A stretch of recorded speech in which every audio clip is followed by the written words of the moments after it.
Hey there, welcome back to our channel. In today's video, we're going to show you how to disable auto-playing videos on Twitter on your PC with the new update. So, let's get started. First, make sure you're logged into your Twitter account on your PC.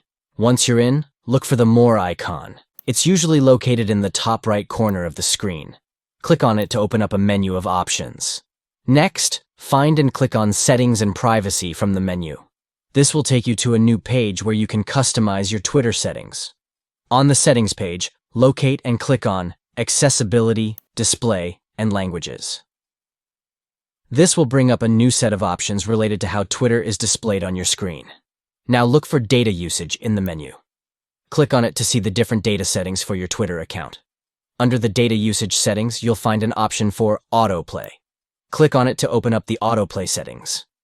Finally, select Never from the Autoplay options. This will disable autoplaying videos on your Twitter account. And there you have it. You've successfully disabled autoplaying videos on Twitter on your PC. We hope this tutorial was helpful for you. Stay tuned for more tech tips and tricks on our channel. Thanks for watching.